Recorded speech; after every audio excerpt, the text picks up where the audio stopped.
Well, thanks for everyone for being here. And, boy, COVID sure does, as awful it's been, it sure has enabled us to do things that we never thought were possible. Sure, we'll have graduates from all over come do our Zoom session today, even though they're not anywhere near Charleston. Of course, we'll invite some friends and families of the school to take part in this meeting. The school, one of the craziest things we did was we had public health professors from New Zealand join us back in November to talk about the comparative difference between South Carolina and New Zealand. And so it meant we had to shut the school early at 1 and then resume school on Zoom at 5 o'clock on a Thursday afternoon, which was 9 o'clock in the morning, New Zealand time. And we just did it. And so here we are with all these amazing people here at this meeting. It's going to take 1 hour. It's till 7 o'clock. In the fall, we were sort of talking about navigating admissions during COVID and what that meant from financial aid standpoint and others. And that's archived on our YouTube page. And then today we've got a lot of our own people, graduates, current students, and some of their people who are familiar with us from their knowledge as college professors. And they're going to provide some insights about what it's like taking college classes while you're in high school. And Anne is one of our first high school students ever. We pioneered this by going to Trident Tech and taking law school for lawyers to sort of see how that would go. And then it didn't seem too scary. And then by the time she graduated, she had taken classes at Trident Tech at College of Charleston and is just doing amazing at the College of Charleston. And then Kenan, who was just a year behind her, and others followed that path as well. So we're grateful for our alums coming here today, for Ms. Stone for organizing this, for Gibbs Knotts, who's the Dean of Humanities and Social Science at the College of Charleston. We've known him for about a decade now through attending local conferences at the Citadel and from exit polling and from speaking at the school. And in a little bit, Judge Alex Sanders, who's the former president of College of Charleston, will be joining us by phone as well. And want to thank our college counseling team, Ms. Stone, Sarah Peck, Don Burkhard, and everyone who's done all this good work to put this together. And I'm glad you're here. So Ms. Stone, I'm turning it over to you. Thank you very much. Mr. Kreutner did a great job kind of introducing those of you I see on the screen here. But members of the board, thank you for coming tonight. Alum of USL, thank you as well. Our current students and our two collegiate representatives, Mr. Gibbs Knotts and Judge Sanders. So I think, Judge Sanders, are you with us? I see a phone number on the screen. Jason, can you unmute that? That 843 number? It says I can ask to unmute, but it doesn't. So I've asked to unmute, so. Okay. So who do we want to hear from first? Current students, alums, or our collegiate representatives? Who would like to go first? Hello? Is that Judge Sanders? Yes, I can't, you can't hear me. We can. We can now. Can you hear me? Yes, sir. Okay, well, here I am. How are you tonight? I'm fine, how are you? We're great. Thank you so much for joining us. Yeah, I'm glad to. We have your two students here, Kessler Kreutner Evie and Will Courtney, who took your Law and Society Political Science 295 class last semester. They can testify how easy it is. It was a great class, Professor Sanders. Thank you. Thank you for being a student.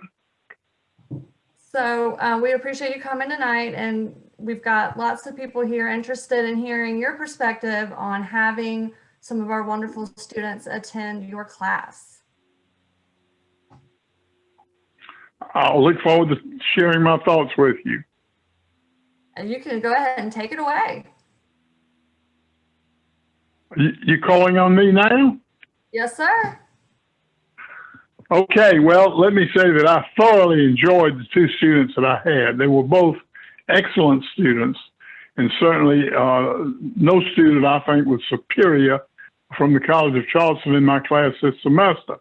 I assume they were carefully selected. They were not just randomly given to me, but however they were selected, they were good students, and I was glad to have them.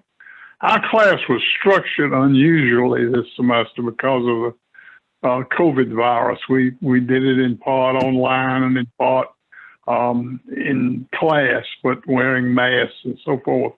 It was less than satisfactory from my point of view as a method of teaching. So I'm not sure that the students in my class in general got anything much out of the class because of the awkward setup we had to teach by. A good bit of that was my fault. I'm not at all adroit at teaching online and teaching even in a class person to person where we're 6 feet apart and we got 30 students in a classroom that holds more than 100. And I'm the only one with an amplified microphone. It just wasn't altogether a typical experience by any means. However, we persevered, didn't we, students? Did the best we could and carried on and got through with it. And based on the student evaluations, it seems like that most people thought it was worthwhile. Most people thought it was more worthwhile than I thought it was, given the hazards attendant to doing it the way we had to do it. My thoughts on the program. I'm not intimately familiar with the program. I would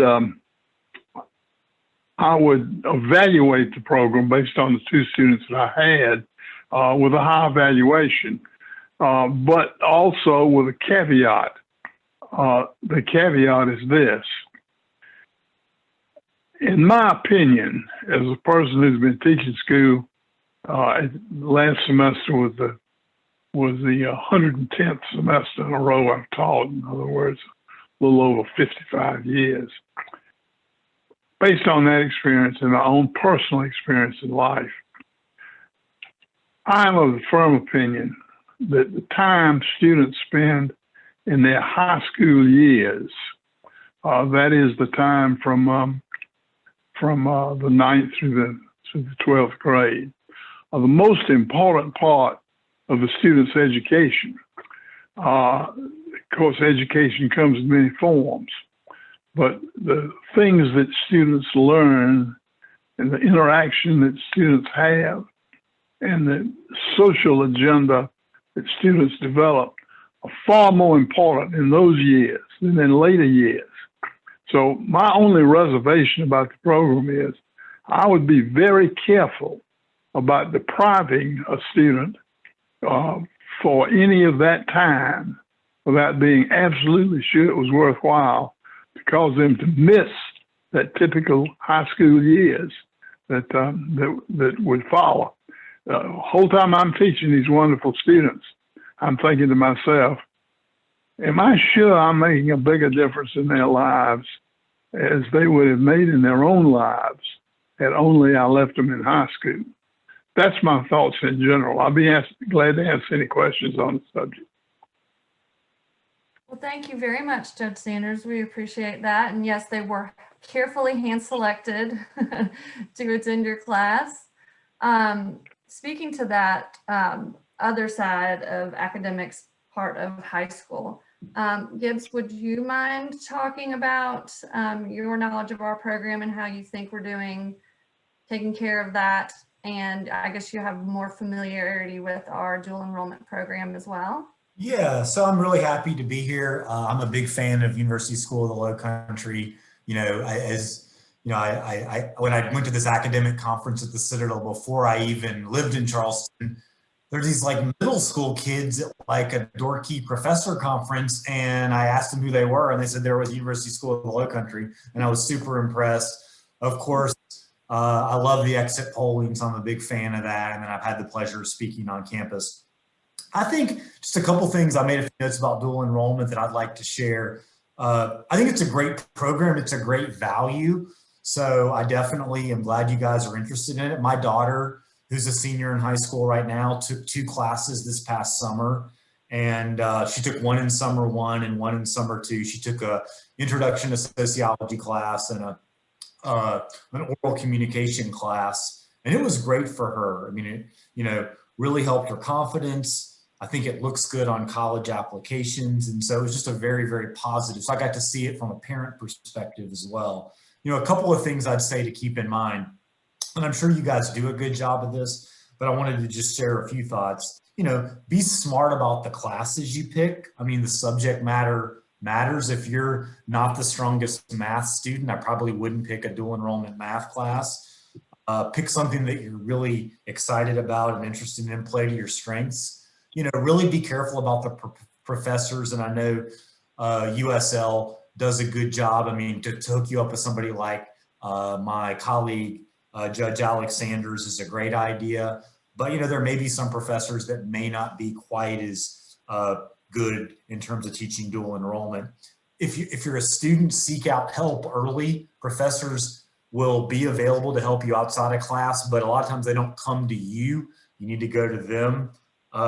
Be aware of the length of the term. So, you know, if it's a summer class, it's going to be typically 4 weeks in a summer session versus, you know, if it's a regular semester class, it could be typically 15 weeks if it's the full semester, but we also have Express 1 and Express 2 classes, which are half the semester. And Judge Sanders typically teaches an Express 2 class. I think if you're really, really shy, it could be tough. I mean, so, you know, that could be a really good experience because you'll have to come out of your shell a little bit. But I do think, you know, you have to sort of have some confidence to be able to do it.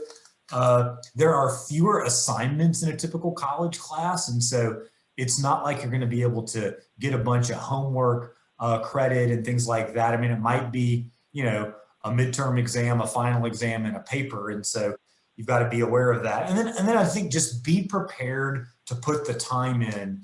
A typical rule of thumb is for every hour you're in class, you often need to study for about 2 hours. And so that's obviously not set in stone. Closer to exams, you're going to study a little more, but know that it's going to take a lot of out of class work as well. It's not just about the working class. So I think I'll stop there. Those are just some thoughts about the program, but I'm really excited that USL is working with the College of Charleston. And, you know, please know, obviously I want you to take classes in the humanities and social sciences, but we have great programs across the board, and I'm happy to try to put you in touch with people if it's an area that I know a little less about.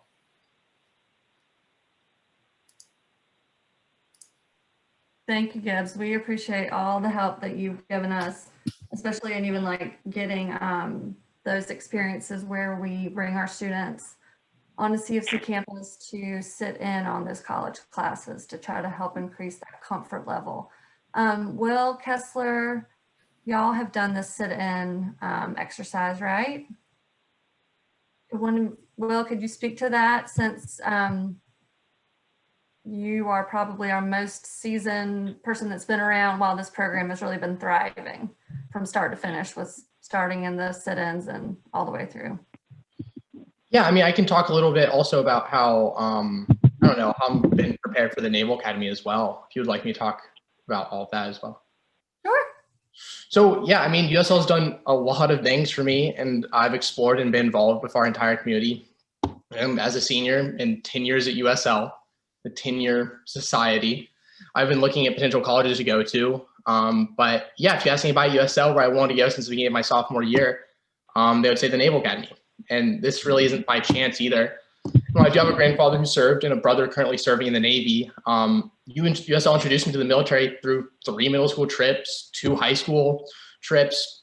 Could have been 4, pandemic, that's okay. I'm fortunate to have the 2. And countless LOTCs. I mean, I've lobbied for the Clamagore, met her crew, visited Patriots Point, saw the USS Ralph Johnson, and really so many more experiences. And really the point is that USL has just introduced me to worlds that go beyond my school years. I know has done the same for many of my colleagues. Naval Academy is a really hard school to get into. And in 10th grade, I knew I couldn't make the cut at the pace I was going at. I had to get better grades, get more involved in my community. And USL gave me those tools to achieve greatness. It's given me the opportunity to take more challenging classes, whether at CFC, through my 4 CFC classes now, or APs. They've allowed me, or USL has allowed me to take on projects such as the Youth Polling Initiative. And I'm sure Kessler will tell you guys more about that. And I'm also our service program, which is on its 51st week. And if anybody wants to donate clothes specifically for like 6 to 8 boys, really any clothes, we'll take any.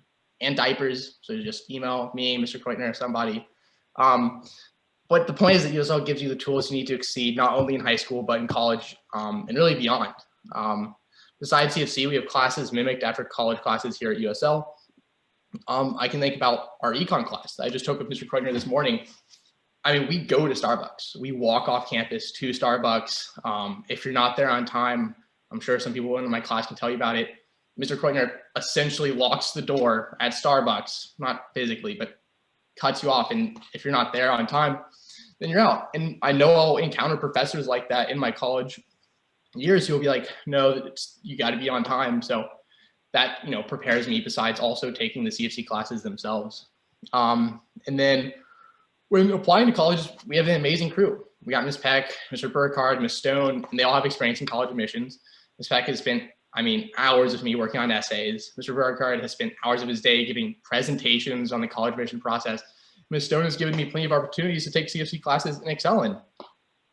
Overall, the way we prepare for students here, or the way we prepare students for college at USL, is unique but effective.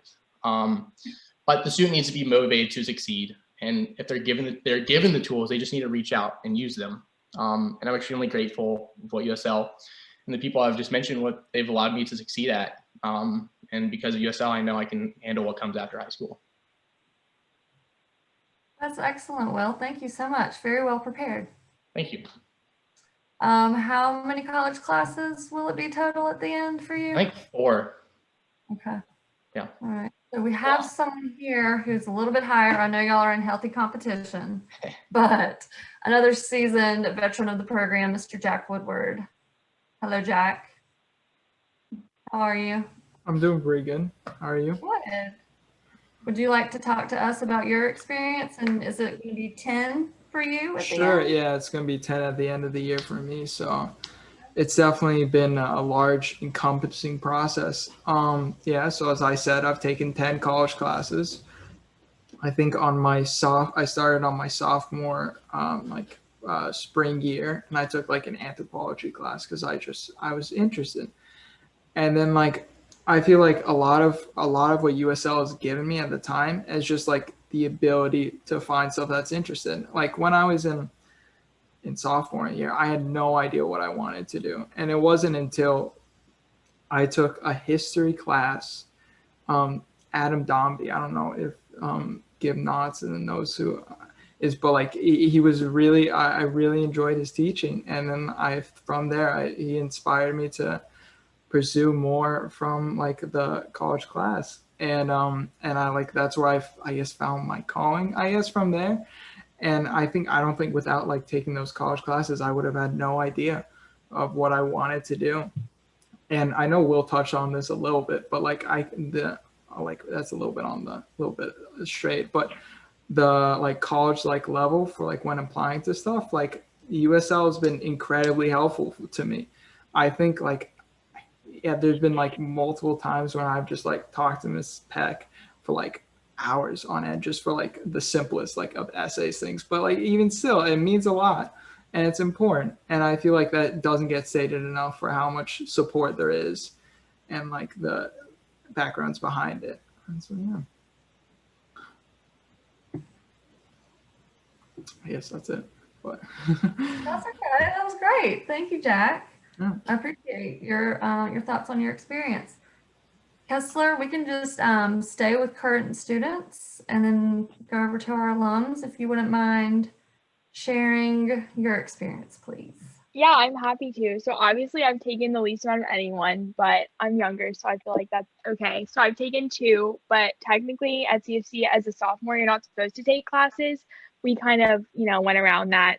Our relationship with CFC is so great that kind of enabled me to go around that rule, which is juniors and older can take it. So I'm really grateful for that.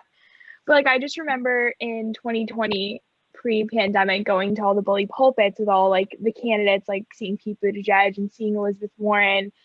And I was like, oh my gosh, being on a college campus, you're engaged, all of these things. I really love that. And then I remember Gibbs Knotts speaking at USL. And then after that, I took Judge Sanders's class, which I was taking at the same time as doing the youth polling initiative with Will. So it was like learning about the law, and then at the same time, like in application, seeing it every day while I was trying to navigate how to get a bunch of 16-year-olds to be poll workers and show up at 6 a.m. on election day, which is a really, really unique process. And then I'm taking a current class with Professor Dunaway, who was a public defender for like 23 years. And so he brings all this experience and like real life experience to the cases he talks about. And he can kind of bring you this perspective that's super unique. And like, it's just amazing. So through CFC, I'm definitely able to just sit in my little humanities bubble and take my, humanities classes and my poli-sci classes and my sociology classes. And I'm really, really excited to continue this semester and next year. So thank you. Thank you. So you are way above other sophomores in your credits, since in middle school you were taking high school level credits. So you've got plenty of credits for the dual enrollment program, since most of our students are a little bit above the curve there. Pi, I'm sorry, you were up there in that nice dark corner and I forgot to talk to you as another senior who has enjoyed this program. Would you share your experiences with us? Yeah, so I started taking classes. I started at the American College of Building Art instead of this College of Charleston, because I've known I've wanted to be an architect for a long time, and I took technical drafting classes there. So that's what started me with taking college dual enrollment courses. And then after that, I started taking, I think it was mostly like German classes at the College of Charleston. And so it was between German and also taking classes at the College of Charleston instead of online classes, which was big for me. I felt it was definitely a much better learning experience for me, having a better relationship with the teacher, and having it's a much better learning experience for me having the option to take dual enrollment classes instead of online classes. And now I've expanded into taking I think all of my classes at the College of Charleston. But USL has definitely prepared me, especially with sort of giving me a connection with teachers. Like, I don't feel that the teachers are someone that is unreachable, or that it's sort of I guess the teacher is someone I can talk to, and I definitely felt that it's prepared me for talking to teachers in my college classes, that they're not someone that's some mystic that is unreachable. I felt comfortable emailing with them and talking with them if I need any help with classes. So it's been great. It definitely prepared me. That's wonderful to hear. Just hearing y'all say in front of everyone that you feel comfortable is like, if we do nothing else, that really means a lot to me and the program. So thank you, current students. Anne, could we hear from you and your experience with USL and how you feel we prepared you for the next step? Yeah, sure, yeah. I'm Anne. I think I know most of you. I graduated from USL in 2017, and this is my last semester at Davidson College. So I'll start with the dual enrollment classes. I took biology at Trident Tech and then physics at the College of Charleston. I really enjoyed it as a way to branch out from my usual day-to-day school experience. And also it was a good preview of college, experiencing these classes and seeing how a college class would function. I felt prepared me well and made actual college a little less scary. It also helped me in terms of credits. I was able to take some time off from Davidson and have a reduced course load one semester, and I'm still graduating on time, which is huge because college is expensive. And it also let me get out of my natural science requirement at Davidson, which is important because science at Davidson is notoriously hard and I am not super good at it. So that was a big plus for me.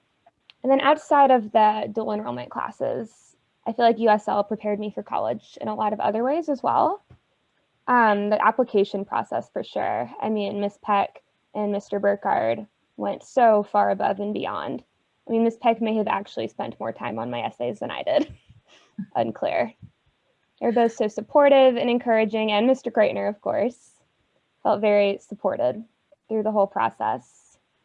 And then I learned skills at USL that have followed me, both practical skills like how to change a tire or the area pawn shops. We once went on an adventure to learn about financial options. But aside from those practical skills, like life skills, also academic skills, I could write an essay in my sleep. I discovered something I'm really passionate about, which is poetry, which prior to high school classes with Miss Peck, I was actually really opposed to. It was like, I hate poetry, it's annoying. So that was also exciting. And just the relationships you build with the faculty at USL. I mean, Ms. Peck still reads some of my papers before I turn them in. Mr. Greitner has been incredibly supportive over the past 4 years. I feel like USL really prepared me well to transition into a college environment, and I'm very grateful for that. And that is so awesome to hear. Thank you so much. And I'm glad you're enjoying Davidson. That is not an easy one, so good for you. And last but not least, Mr. Kennett, if you wouldn't mind sharing with us. Yeah, so I'm currently a junior at Furman University. I graduated in 2018 from USL. And it, like, I guess I'll start with dual enrollment as well. I only took one. It was physics for non-majors. And like Ann, it really helped me get an idea of what college classes were going to be like at first. So it was a good, like, it was just a good preview of what I could expect at college. So I felt like I got there knowing more about what it was going to be like. It also, like Ann, enabled me to not have to take a second science class at Furman, which is really helping with my schedule. Even just one class helped immensely with that. So that was really helpful. I'm on the communications studies major on the media studies track, which is just going over like politics in the online world, marketing, public relations, that kind of thing. And USL helped with that a lot, especially with classes like leadership and life skills with Mr. Kreutner. A lot of those classes or assignments were online based, looking at, intricacies in politics of certain countries or companies or all sorts of things that, I feel like I never would have gotten elsewhere at a different high school. The structure preparing for college was also great, especially the flex classes, which is basically study hall, but you have more of them. That really translated well into my college experience, especially since compared to high school, you have so much more free time in college. You really have to manage your time more efficiently. And when I went to my freshman year of high school, went to Bishop England. So I have a nice, compare and contrast thing that I can do. It's like Bishop England, like you're in classes all day, like doing nothing but classes. With USL, they give you free time to work on other classes, other assignments, and that that translates really well to the college experience. And also, like Ann said, Mr. Bricard and Ms. Peck were indispensable in the college application process. I would not, like, my writing level would not be nearly at the level it is today without Ms. Peck. And Mr. Bricard really helped me narrow down where I wanted to go, like what I wanted to do. And so, yeah, I don't think I would have even really considered Furman had I not sat down and had those like at-length discussions. So yeah, a lot of insight, a lot of benefits that you wouldn't really get anywhere else. Yeah. Well, great. Thank you, Kenan. I also love to hear that you're doing well and enjoying it there. Judge Sanders, I know you needed to go pretty early on. Now that you've heard in depth more about the program. Is there any last words you would like to share with us before you leave? No, I'm even more impressed with the program now that I've heard these students express their experiences and how it's benefited them. I was, of course, unaware of that until I became tangentially involved in it this semester. I only knew my own experience. I went to a public high school in Columbia, South Carolina for 4 years. And after that, I went briefly to the University of South Carolina, and then I went to the University of Virginia, where I graduated. And I graduated from the law school at the University of Virginia and the University of South Carolina. And after that, I went to Harvard.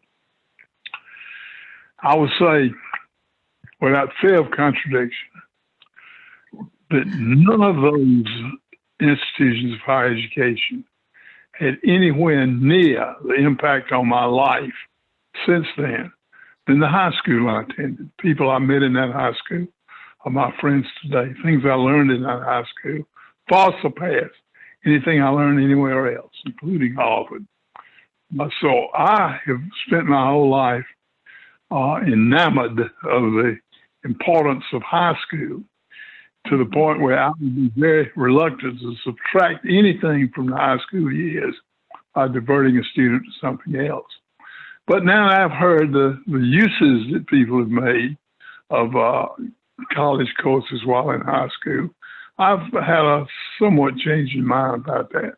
I am convinced that your program is most worthwhile, particularly if you can get the participation with the quality of students that I've heard from today. Well, thank you so much. We will take that ringing endorsement from Judge Sanders. Y'all heard it here. We Okay. appreciate your time. Have a good evening. Call me if you need me. Thank you. Bye. Okay, Mr. Kreutner, you built this program. How do you think we're doing? That's a tricky question. So context, first off, thanks for everyone and their comments. I'm looking at Ms. Peck's face and Mr. Burkhard's, and to see the response from the current students and the alums, that's the stuff that it means a lot. It's, Dr. Sanders was saying, it's about relationships. And, you know, I could see Sarah and Ann right next to each other on my screen, and I know that they were probably texting before this. Some will be texting later about this. And, you know, I think at the top end, we've looked at having relationships for a smaller school that enables you to then go out into the world and have bigger experiences. But during high school, you're still have this protected nest of relationships that makes it, you know, you're taking a risk and you're doing something bold, and then you're gaining confidence, but we're not kicking you out of the nest.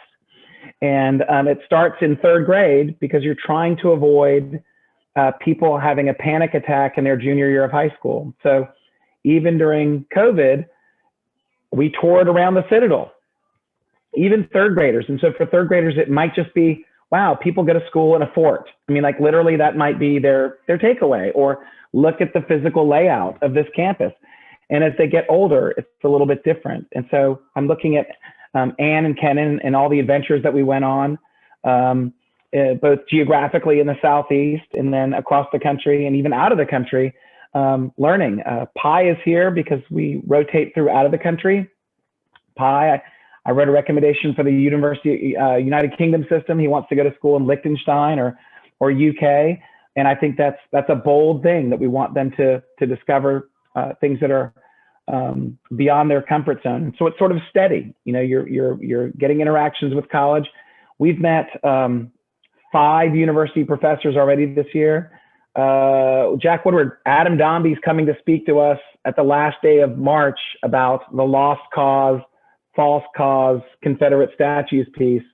And the week before that, Bobby Donaldson from the University of South Carolina had the cover story from the Smithsonian about the first African-American congressman from South Carolina, Joseph Rainey. Zoom has enabled us to do this stuff. I mean, I think Professor Knotts does this. He's not even in South Carolina right now. I think he's somewhere, Pennsylvania or something. Yeah. so it's been neat, and I appreciate everyone being brave and trying new things, and then being able to sit back and reflect on what it meant. But at its core, it's relationships and getting out of your comfort zone so that you can be brave and have the confidence that Anne talked about to succeed beyond our walls. So, and we need this feedback because it started small with just, again, taking a class at night at Trident. Could we do this? And the feedback that we're getting from the College of Charleston and from our students, so we can tweak this. So I thank everyone for being here and hearing all these stories. And I'd love for some questions to come out from anybody or some comments or insights. And it's just humbling to be here with everybody. It's just unbelievable. Thank you. Thank you.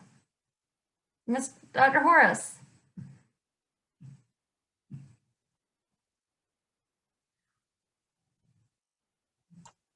I'm in total awe of this program.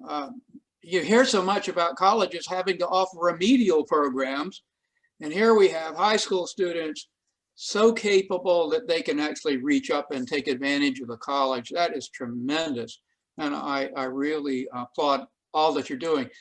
I do want people to appreciate something that really wasn't taught to me in high school. And that is, if you have interest in professional schools, going on beyond college, you are going to have to, Will's talked about it, work on that resume, work on that grade point average. And you know, I remember the first time I got into a class, I thought, you know, this is difficult. And one of my desk mates turned around and said, I'm dropping. And I'm like, dropping? What does that mean? But at times, and I don't want anyone to think that it's an embarrassment or a shortfalling to drop a course. It is not. I mean, if you carry a low grade, it takes you years to bring your GPAs up. And just a caveat, and don't be afraid saying, I'm over my head and I need to drop. Please consider the long range ramification of not dropping and having a bad grade. Mm-hmm. That's it. Very good point, Dr. Horace. Thank you. Other questions? Yeah, you know, Dr. Horace, that point's fun because Anne, your physics class, someone in your lab group dropped out, and that was your, well, didn't that happen? Was that you? Oh, yeah. Yeah, that was your. It ended up just being me and Allison. Yeah, just dropped out. It was a college senior, and like I'm like, wow, this is so much better for her to learn about this now, as a high school student, than when the stakes are even higher, and it can only come from experience. And the graduates, Anne and Kenan know this. We're about to do spring Stanford testing, which means that's when our high school students sit in on classes and visit colleges. So we're going to go to USC and we're going to go to South Carolina State, and then do the best we can to have kids experience a class in some form or fashion, which we would physically do in person. We'll have to sort of sort that piece out, but that helps that piece. So they don't drop into a class, Professor Knotts, but without actually sitting in one first. So we're always thinking about sort of a graduated program before they go in. So, and I don't know if that was helpful to you to experience seeing that, witnessing that firsthand. So so thank you.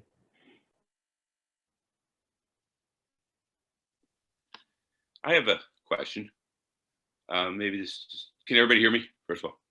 Yes, hi, Ray. Yep. Maybe this is for Professor Knotts or anybody can answer it. I come from a traditional high school that had AP and international baccalaureate programs as opposed to this college experience. And I'm just wondering if somebody could maybe compare, contrast the two. At the end of the day, which one is more effective? Which one do you think better prepares the kids? How is this one different than your traditional IB or AP type of program? I'll jump in first. That's such a great question. So, I mean, one positive of the dual enrollment, right, is if you pass the class, you get the credit. AP, there's no guarantees. You got to go sit for the test. And, you never know exactly how that's going to turn. I'm sure all USL students are so well prepared for every AP exam. You all make 5s, but that is an advantage of a dual enrollment. You can match up and see. I mean, obviously, you're just not going to have every AP option. Like I think, was it Pi that took the anthropology class? You guys are changing around on my screen a little bit, but you're not going to have some options to take. Philosophy is another class that I think a lot of students, high school students, will really like a basic philosophy class, but that's not typically an AP option. So yeah, there's still a lot of positives about IB programs and AP programs, but it is kind of nice to know that if you do well in the class, you're going to get the credit. One other thing too about the grades I wanted to mention, because it kind of reminded me. So, you might make a B at the College of Charleston, and that's certainly a good grade. But then when you go to Furman or Davidson, you don't typically take that B in. You can still make your 4.0 because you don't transfer in grades from one college to the other. You transfer in credit, and so that's kind of a nice thing about it.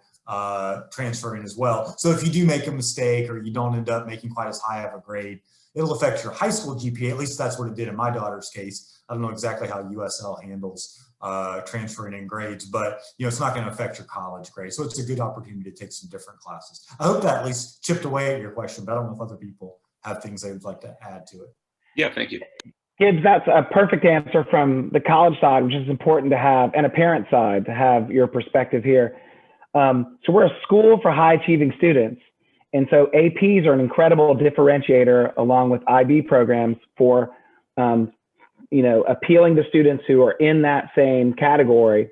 And, Wando, as a huge school with all these amazing opportunities, they've got scale to offer all those AP classes. So there's no point really in us trying to approximate that. So we're doing something totally different, which is an AP class is still English honors. It's just got a different designation. The students haven't changed. It's not a college class. And so if we decided to make our high school approximate college, as you've heard them talk about these flex classes where they meet less frequently, so it's kind of like college, and then having them be steeped in college experiences and then taking classes there, it's just different because the kids are familiar with these ratios. Half of USC graduates half of USC students graduate in 4 years. It's only like 60% in 6 years. We're trying to do everything we can for social, emotional, and academic preparations so that they can arrive ready to hit the ground running and up that ratio, that completion percentage, because as Ann said, college is crazy expensive. And, we want our students to come in and not be like, well, I had no idea, and then be on that 6 or 7 year track. And so what we're doing is distinct, again, starting in 3rd grade. So college just becomes a waypoint. It doesn't become the end all be all. It's just a stopping place in life. And so we've given it sort of the appropriate attention at different levels as they go up. And so I hope that between those two, that does an okay job of explaining that. Good, thank you. And I know that Ms. Tanya Stobs has a question. Well, I was just going to add, my oldest took math classes at CFC while he was a high school student at Academic Magnet when they ran out. And the rigor, I'm sure, was comparable to what it would have been had it been an AP class, but the University of Texas automatically gives him credit, whereas otherwise you have to jump through hoops. So it's definitely a plus for that. He enjoyed it, but he and I would have only positive things to say about it. I would just warn the students, if you're going to take the CART Express bus home, make sure you get on the right bus. But other than that, it was a great experience.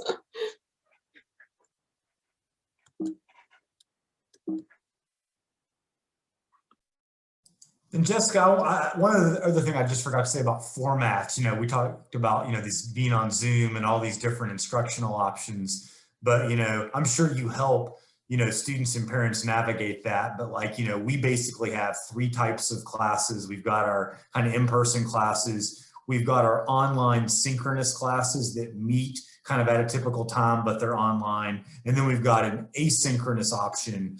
In the typical model there is you might have a check sheet of 8 things that are due each week, and you sort of work through the check sheet at your own pace, and you participate, but it's all, you could do it at 3 in the morning, you could do it at 3 in the afternoon. There's not any time you have to do it. And, you know, I'm of the school that one is not always better. It's just pros and cons. And depending on, you know, I don't know what kind of flexibility you give USL students in terms of taking those, but one of those formats might work better for them depending on kind of where they are and what they're trying to do. But those are the three main formats. And I think we'll have those moving forward. We're just moving to a lot more in person this fall, hopefully, as the pandemic kind of comes hopefully to a little bit of an end.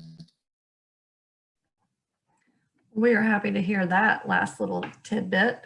While we have you, like the research has shown, students are showing up to college unprepared. Your relationship with our school and your knowledge of this program, what do you think we could hone in on even more maybe, or is there anything that we're missing, you think, to help prepare our students better for the next step?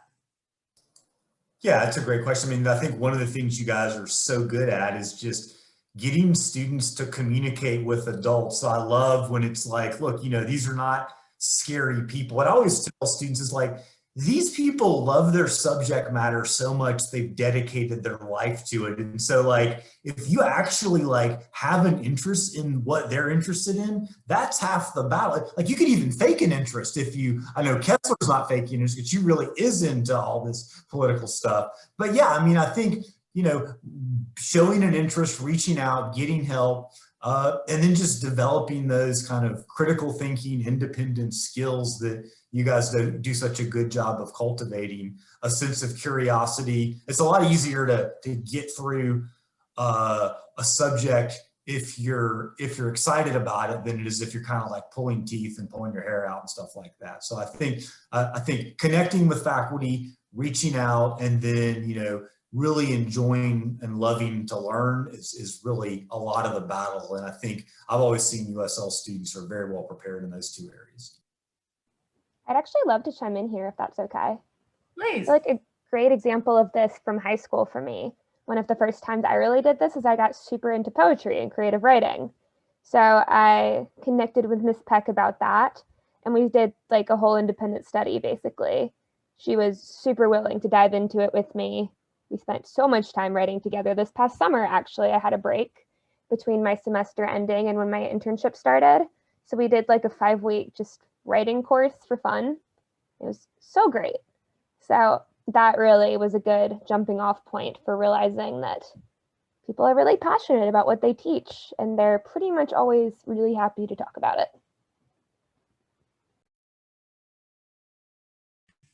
Thank you.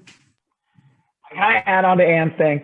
Anne, you make me so proud. You knew that you could make something like this work because basically you got a program figured out so that Ms. Peck, you got Davidson credit for this. Something like that, didn't you? Sort of. Yeah. I got a grant from Davidson, basically. Yeah. And then also, yes, I did get an independent study credit. So yeah, because I was having a talk with someone today who was talking about one of our graduates who's at Vanderbilt and was thinking about taking a mid-college gap year. And I told him I'd read this article about someone who took a gap year before college because they had had a traditional experience, and then that gap year enabled them to understand and appreciate college better. And so I think we're fine with people taking a gap year. We're fine with people, it's not sacrilege to say, not going to college, as long as they're trying to be successful, trying to be a good person, trying to uplift their communities, trying to be a good citizen, but trying to make sure that you have these tools so that college isn't scary and you can see it as something rich in possibilities. And for Professor Knotts and anyone else, so it's not required that they do this.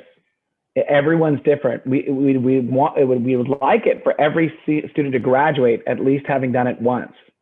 But so, you know, and so some might have to try it first because you're trying to also, like for me in high school, I had no confidence. So someone would have to nurse me through this.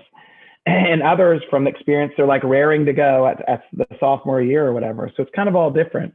And I like that we can tailor it for them as well too. But you're really just trying to make sure that they have an experience so they go into college and they're like, I belong here. I can do this.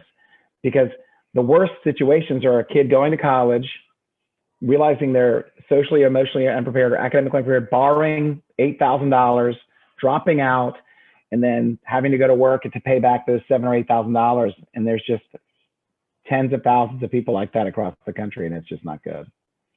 So, sorry, Ann, I had to put you on the spot, but I love it.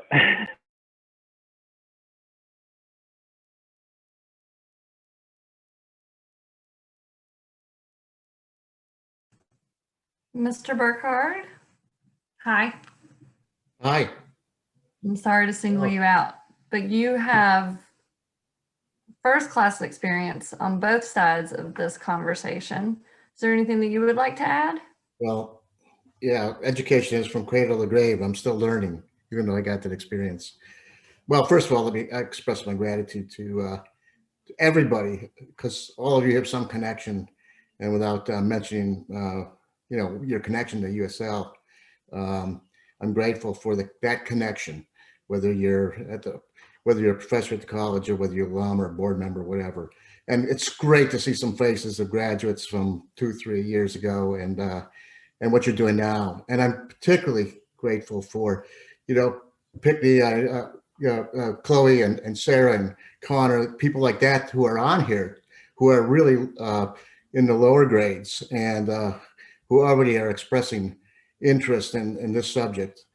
I won't talk too long, but this session reminds me of what we talk about, where I talk about with some of you, maybe this is ad nauseum for you, but you know, I think two things separate a good education from a great education, or even a mediocre education from a great education. I've said this again ad nauseum, but it's true, and you affirm that here this evening.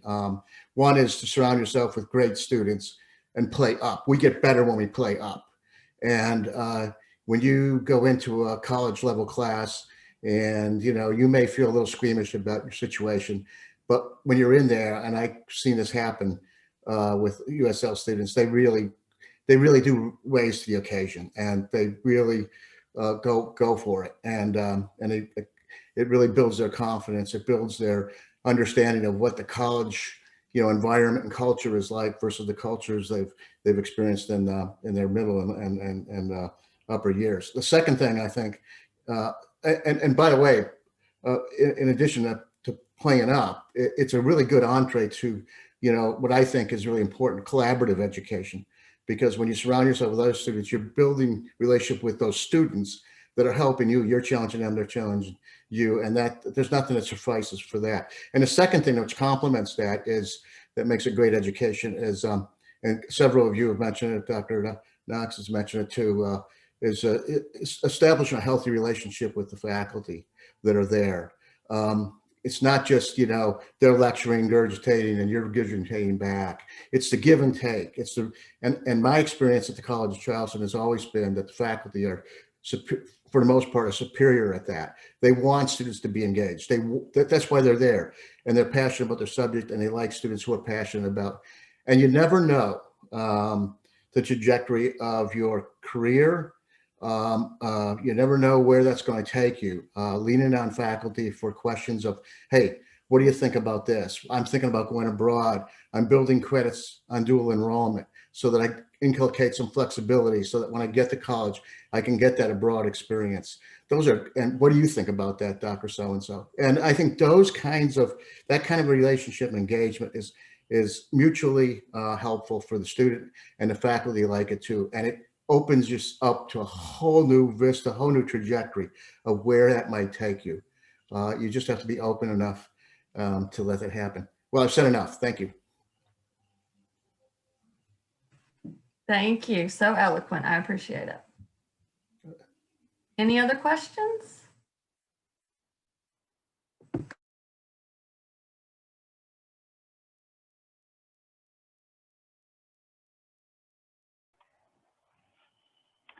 Stan, I think we did it. Thanks to everyone for being here. Professor Knotts, I know that Judge Sanders has left already. teachers, alums, oh my goodness, Ann and Kenan, can't even believe it. All the students, our college counseling team, Mr. Burkhardt, Ms. Stone, Ms. Peck, thank you very much. We have some board members here tonight and students. Thank you. We're, again, we'll post this on YouTube in a little bit, and so people can backtrack on it. But just know, if something comes to you later, you can reach out to any of us and we can sort of continue this conversation, as Mr. Burkhardt said later. Thank you to everyone. Have a great night. Ms. Stone, thank you for organizing this, and we'll see everybody soon. Bye, take care. Ready. Bye-bye, everybody. Excellent. Thank you, everyone. Appreciate it.